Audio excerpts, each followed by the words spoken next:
স্বাগত করছি আজকে আরেকটি নতুন ভিডিওতে। গ্রাম বাংলায় ব্রিক ফাউন্ডেশনের উপরে একতলা স্ল্যাব থাকবে একটি।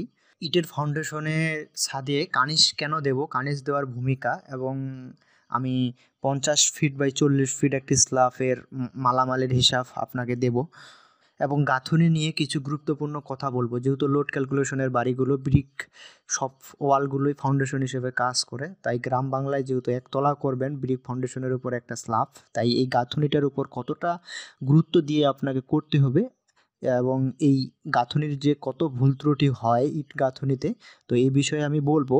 তো প্রথমে আমি ইটের গাঁথুনিটার উপরে কিছু বলি, তারপরে আমি শেষে জানাবো যে ছাদের মালামালের হিসাব। 40 ফিট বাই 50 ফিট একটা স্ল্যাবের আমি মালামাল হিসাব দিব এবং ব্রিক ফাউন্ডেশনের আমরা ছাদে কার্নিশ কেন দেব, এটা কার্নিশ কেন দিতে হয়। আমার অনেক ভিডিওতে শুনছেন এর আগে আমি যে কার্নিশের ভিডিও তৈরি করেছিলাম যে কার্নিশ না দেওয়াই ভালো, কিন্তু ব্রিক ফাউন্ডেশনের একতলা গ্রাম বাংলায় আমরা কেন কার্নিশ দিতে যাব এ নিয়ে জানতে পারবেন।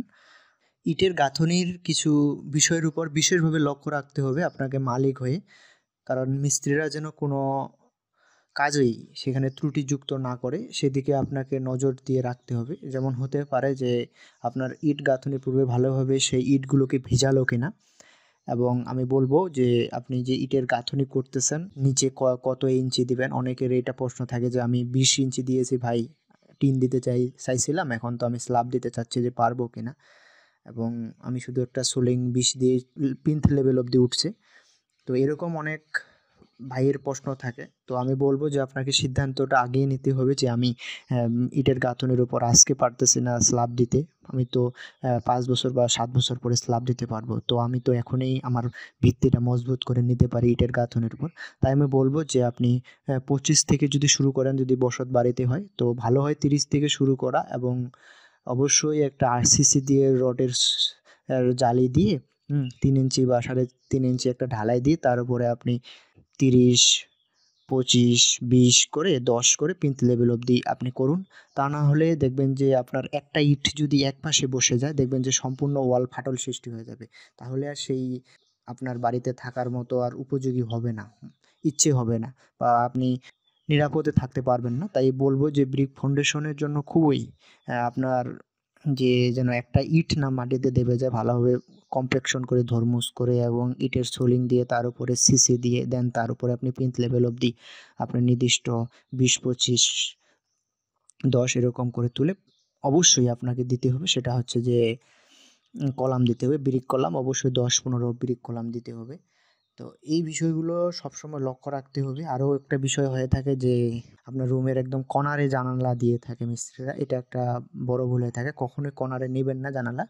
তো অবশ্যই চেষ্টা করবেন রুমের মাঝখানে আপনার ব্রিক ফাউন্ডেশনের জানালাটা নিতে, এবং দেখবেন যে যেন প্রয়োজন ছাড়া যেন তারা আদালা ইট না ব্যবহার করে, এবং একদিনে যেন 4.5 ফিট এর বেশি যেন না তারা গাঁথুনি করে, কারণ মশলা সেট হওয়ার জন্য পর্যাপ্ত আপনাকে সময় দেওয়া উচিত। কারণ গাঁথুনির দুই পান থেকে অবশ্যই তারা যেন শুরু করে, দুই পান থেকে দুই পাশে দুইজন যেন মিস্ত্রি সেই শুরু করে, এবং লাইন লেভেল দিয়ে যেন ওলন দিয়ে সবসময় তারা সেই ওয়ালটা সোজা আছে কিনা লক্ষ্য করে।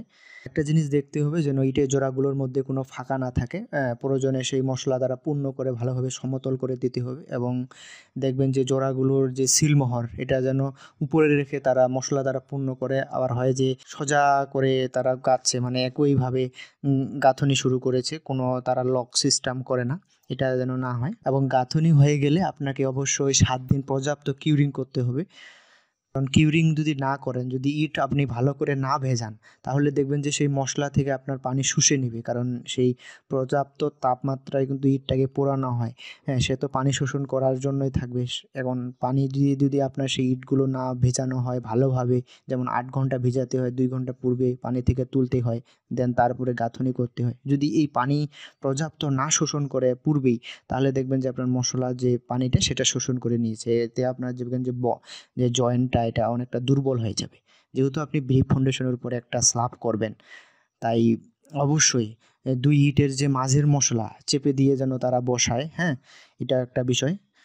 তো আমার এই ভিডিওটা ছিল যে আমি ব্রিক ফাউন্ডেশনের সেই স্ল্যাবে কার্নিশ কেন দেব বা কার্নিশ দেওয়া কতটা গুরুত্বপূর্ণ বা এটার ভূমিকাই বা কী, এটা আমি ভিডিও শেষে বলবো। তো তার পূর্বে বলি যে আপনার যদি 40 ফিট বাই 50 ফিট স্কোয়ার ফিটের একটা স্ল্যাব হয়ে থাকে, 2000 স্কোয়ার ফিটের একটা স্ল্যাব, অর্থাৎ ব্রিক ফাউন্ডেশনের তো গ্রামে অনেক বড় বড় রুম নিয়ে থাকে। তো এরকম হতে পারে যে আপনার স্ল্যাবটা অনেক বড়, 2000 স্কোয়ার ফিটের। তো এখানে আপনার রড 2 টন বা আপনি যেহেতু ব্রিক ফাউন্ডেশনের ধরে রাখুন, এবং এখানে সিমেন্ট আপনার 144 ব্যাগ আসতেছে, তো আপনি 150 ব্যাগেই ধরে রাখুন, এবং আপনার বালি ধরে রাখুন প্রায় 360 সিএফটি। তো আপনি এখানে প্রায় 400 সেফটি বালি আনতে পারেন, এবং খোয়া আপনার আমাদের হিসাবে আসতেছে 720, আপনি 750 সিএফটি খোয়া আনতে পারেন। তো এই ছিল একটা 2000 স্কোয়ার ফিট ব্রিক ফাউন্ডেশনের স্ল্যাবের মালামালের হিসাব। এবং এরপরে আমরা জানবো যে আমরা ব্রিক ফাউন্ডেশনের কার্নিশ কেন দেব। আসলে ব্রিক ফাউন্ডেশনের বা ইটের ফাউন্ডেশনের ছাদে কার্নিশ না দেওয়া হলে যখন আমরা সেই ছাদের লোড পড়বে, লোড তো অবশ্যই মাঝখানে আসে। তো এই যে লোডটা মাঝখানে আসবে, এরপরে যদি ব্রিক ফাউন্ডেশনের চতুর্দিকে ওয়ালে যদি আপনার সেই স্ল্যাবটা ফিক্সড থেকে যায়, তাহলে দেখবেন যে মাঝখানে যখন লোড আসবে কিছুটা ব্যান্ড হতে যাবে, মানে কিছুটা বেঁকে যাবে।